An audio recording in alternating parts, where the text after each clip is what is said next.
Have you ever wondered who are the most powerful wizards and witches in Harry Potter universe? In the world of Harry Potter, not all wizards and witches are created equal. There are just some magical users who are more skilled or accomplished than others. Here are the 20 most powerful wizards and witches in Harry Potter. Number 20. Hermione Granger. Starting out as the brightest in her year, Hermione Granger quickly and unsurprisingly became one of the most powerful witch in Harry Potter. Hermione went on to work for the Ministry of Magic after going back to complete her 7th year at Hogwarts. Hermione Granger was instrumental in eradicating pro-pure blood laws lest history repeat itself. But her biggest career move came when she was promoted to deputy head of the Department of Magical Law Enforcement, and eventually, Minister for Magic. Number 19. Harry Potter. Harry surviving his long fight with Voldemort has a lot to do with luck and using the skills and knowledge of his friends. Still, there's a reason that Harry is the face of the franchise.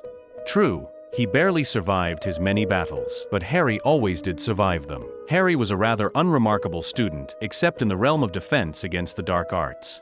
Harry had an uncanny ability for thinking on his feet and knowing how to defend himself and others. He had his own level of raw magical power. Even what Harry lacked in that arena, he was able to make with improvisation and quick thinking. The task of successfully defeating one of the most powerful wizards of all time is also nothing to ignore. Furthermore, after the defeat of Voldemort, Harry went to become an accomplished Auror. He completely reconstructed the Ministry of Magic for the better. Number 18. Rufus Grimus. Rufus took over as Minister for Magic in 1996, during Voldemort's second rise to power. His period as the head of the Auror office saw him establish strong working relationships with a few of the most formidable Aurors, including Kingsley Shacklebolt and Tonks. His incredible magical strength saw him successfully defeat the most dangerous dark wizards. As Harry Potter's Minister for Magic, he demonstrated his political stronghold over the magical community by sending Auror John Dawlish to stalk Dumbledore in one of the best Harry Potter books. Although he showed a more proactive approach than Cornelius, Rufus did not act quickly enough to prevent the Death Eaters from taking over the ministry. Number 17. Helga Hufflepuff. It should come as no surprise, but the most powerful and legendary Hufflepuff of all time is the titular lass herself, Helga Hufflepuff. Helga not only founded one of the best witchcraft and wizardry schools of all time, but her philosophy of teaching all those who seek to learn undoubtedly influenced the wizarding world for the better in a way that the other Hogwarts founders simply did not. Number 16. Nicolas Flamel. Nicolas was a French alchemist who did what few others could do. He created the Sorcerer's Stone, which had some incredible powers. For starters, the stone helped produce the Elixir of Life, which extended Flamel and his wife's lifespan by nearly 700 years.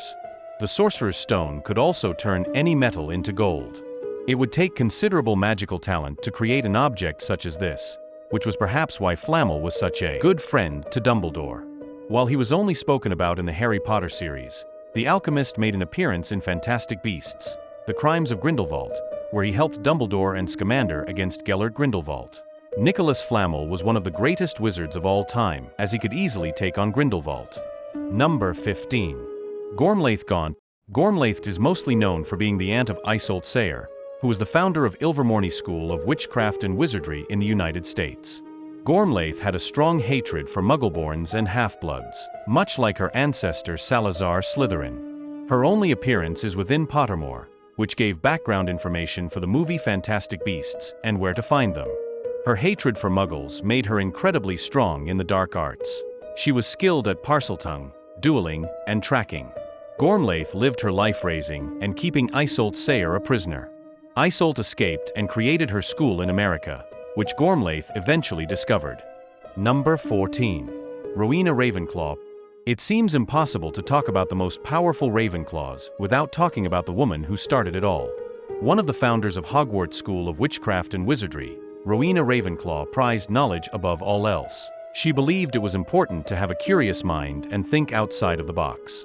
Those are the traits she imparted to the Sorting Hat. Audiences know of her great power through a few of her acts. Proficient in charms, she came up with the ever-changing floor plan for Hogwarts as well as enchanting the Sorting Hat. Rowena also had powers of divination. Prophetic dreams led to the naming of Hogwarts. She enchanted her prized diadem to enhance the wisdom of the wearer, and no other witch or wizard could replicate her work. Number 13. Manurva McGonagal. Manurva McGonagal is arguably the best professor at Hogwarts, at least when Harry Potter attended the school. Yet, Minerva is much more than the perfect mix of tough, fair, and nurturing. She went through the very difficult process of becoming an animagus. She was also an expert in several different forms of magic. The top was transfiguration, her own subject, but she was also accomplished in charms and defense against the dark arts. She fought in both wars against Voldemort, even standing up to him in a duel during the Battle of Hogwarts. Before the battle began, Minerva nearly defeated Snape in single combat, forcing him to flee, even though he didn't want to hurt her. The witch who succeeded Dumbledore as headmistress of Hogwarts also survived 4 stunning spells to chest and went on to live for several more decades. Number 12. Kingsley Shacklebolt. Kingsley didn't just look so impressive that he was the one wizard that Vernon Dursley didn't outrightly hate. Shacklebolt was a tremendously talented wizard, even if he didn't get much screen time in the books or movies. He was one of the most high-ranking Aurors of his time. Though he never led the department, he was respected enough to be given the duty of hunting Sirius Black, protecting the Prime Minister, and be taken with Cornelius Fudge to apprehend Dumbledore. After Dumbledore's demise, Kingsley became one of the Member Order of the Phoenix. He also dueled Voldemort personally, during the Battle of Hogwarts. After Voldemort's demise, Kingsley went on to become Minister of Magic. Kingsley took all the corruption and mistrust that previous political regimes fostered and gave hope to all wizards and witches again. Number 11. Bellatrix Lestrange. Bellatrix was not only one of the most powerful wizards in the Harry Potter world, but also one of the most dangerous. She was a zealot and followed Voldemort to the ends of the world. She used her magic to kill, hurt, and terrorize anyone who opposed the Dark Lord, making her feared almost as much as Voldemort by those in the wizarding world and almost no one in the Death Eaters, compared to the terror she unleashed. When the Battle of Hogwarts commenced, Bellatrix rushed into battle and was relentless. She had no problem throwing around unforgivable curses and other deadly spells in battle. Bellatrix also had a high kill count, murdering the beloved Sirius Black and even defeating another powerful wizard, Nymphadora Tonks, in battle. She is deadly and precise, and there are few witches or wizards who could match her when it came to mastery of the dark arts. Number 10. Alaster Moody. As the leader of the Order of the Phoenix and former defense against the dark arts teacher, Professor Alaster Moody proves himself to be more than a match for the average Death Eater. As seen in the Order of the Phoenix, Mad Eye can repel a Death Eater with just a tap of his staff, which goes to show how experienced he is as an Auror. Unlike most wizards, Mad Eye seems to be able to cast a wide variety of spells without any incantations. His mastery of magic also shows in his ability to cast charms, use all 3 unforgivable curses, and brew advanced potions with great ease. Mad Eye survived grievous injuries in his work as Auror, but he still put away a shocking number of dark wizards, in one of the most tumultuous times in wizarding history. Moody was so powerful that Lord Voldemort believed he would be the one to protect Harry Potter in the Battle of the Seven Potters.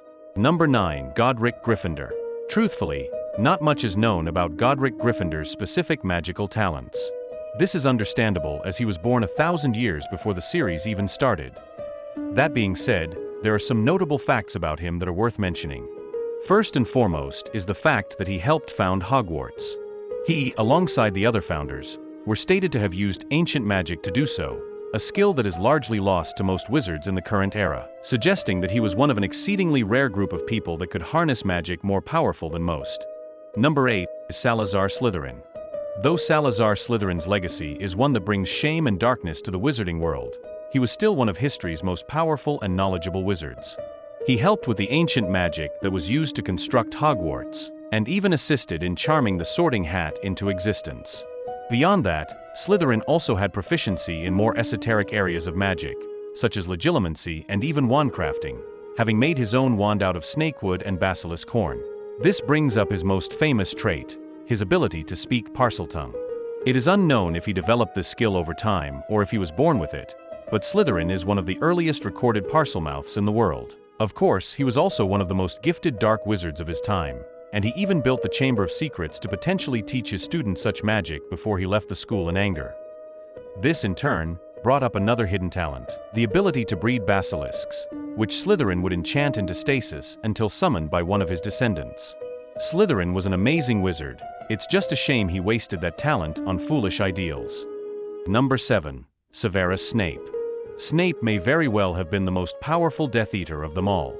From a young age, He displayed incredible proficiency in all forms of magic, and even had the ingenuity to make up spells of his own. In short, Snape was a prodigy of his time, a master potioneer and gifted duelist, as well as a master of the dark arts. His skill was so great that he was the only person Albus Dumbledore trusted to deceive Voldemort for their long-term plans. This leads to Snape's most impressive trait of all, his capacity for love. Snape may have been attracted to the dark arts all his life, but his love for Lily Potter overrode all of that, empowered him to not only bear the weight of being viewed as a villain by his actual allies, but also to withstand the scrutiny of Voldemort for an entire year. Even when Voldemort killed him, he never suspected that Snape had been working against him, a fact made all the more impressive when one recalls that Voldemort could read minds, meaning Snape's ability to shield his thoughts was greater than Voldemort's power. Number 6. The Peverell Brothers. Antioch, Cadmus, and Igno Toussaint. Not the ones from the myth who got the Deathly Hallows from death, but rather the real people. That story was based on they did not receive these three incredibly powerful objects from death, they created them themselves according to Dumbledore to be able to create the most powerful wand in the world, a stone that can bring the dead back to life, and the most powerful and long-lasting invisibility cloak of all time. That shows you how incredibly skilled these brothers were with their magic, especially because having all three makes you the master of death. Number 5. Merlin. J.K. Rowling obviously didn't invent the mythical wizard, Merlin. However, King Arthur's magical advisor is firmly a part of the Harry Potter lore. Merlin is younger than the Hogwarts founders, and attended the school, but he eclipsed those four wizards in terms of popularity and renown. Reportedly a member of Slytherin House, Merlin joined the court of King Arthur and was a huge guiding force in the king's life. He opposed Arthur's half-sister Morgana, a dark witch, and preached that wizards should help muggles. In this vein, he established the Order of Merlin, an organization that was meant to promote humanitarian missions for muggles. Eventually, the Order of Merlin became a pure wizarding organization, awarding the best and brightest witches and wizards for their humanitarian duties to the community. Number 4. Gellert Grindelwald. Grindelwald isn't pure evil in the same way that his successor Voldemort ended up becoming. Grindelwald did have some measure of conscience and even tried to redeem himself at the very end of his life.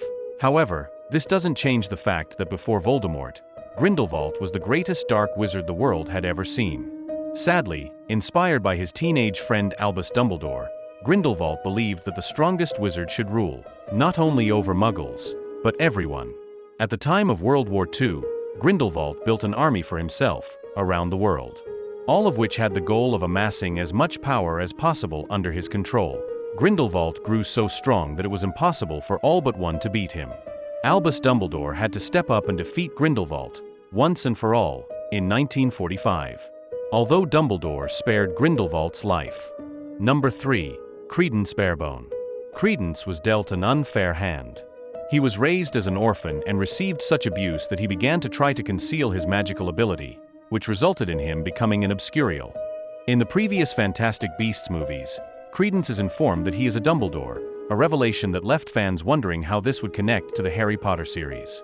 But, in Secrets of Dumbledore, all the answers became clear. Credence is neither a coward nor particularly brave.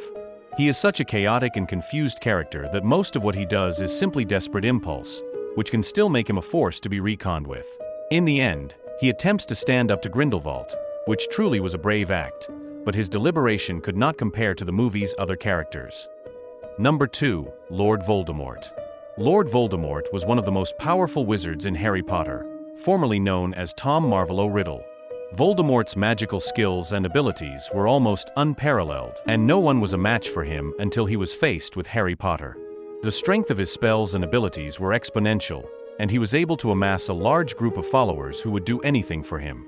He also managed to split his soul into 7 Horcruxes in an effort to make himself immortal. It seemed an impossible task to defeat him at one point, and it took the combined forces of a lot of people to do so, as well as some unexplainable feats of strength from Harry. Much of his character's origins and the full extent of his abilities were wholly unexplored in the film series. As one of the strongest wizards in Harry Potter, Voldemort was arguably given the short end of the stick for the sake of time, with some of his most grisly crimes left out entirely. Number 1. Albus Dumbledore. The only man who could have dueled Voldemort and won, and the only wizard the Dark Lord ever feared, was Albus Percival Wulfric Brian Dumbledore, arguably one of the most powerful wizards in Harry Potter. When Harry first met him, Dumbledore seemed to be a kindly old man and the headmaster of Hogwarts who just wanted the best for everyone. As the series went on, Dumbledore's true power and magical skill that surpassed even Voldemort's were revealed. He was revered and respected for his magic and commanding energy, as well as his personal strength. It was truly due to Dumbledore's planning that Voldemort died, even if Harry was the one to cast the killing blow in Harry Potter. Because Dumbledore is the most powerful wizard in the entire series. Dumbledore has been explored at length in both Harry Potter and Fantastic Beasts, but the complex nature of his relationship with Harry wasn't done justice in the movies. The Harry Potter reboot should do more to inspect it, along with a complicated past that made him so much more interesting than simply being the strongest wizard in Harry Potter. Did your favorite wizard make the list? Let me know in the comments below. If you enjoyed this magical journey, don't forget to like and subscribe, and hit that notification bell so you never miss more facts and secrets. Thanks so much for watching, guys. See you in the next video.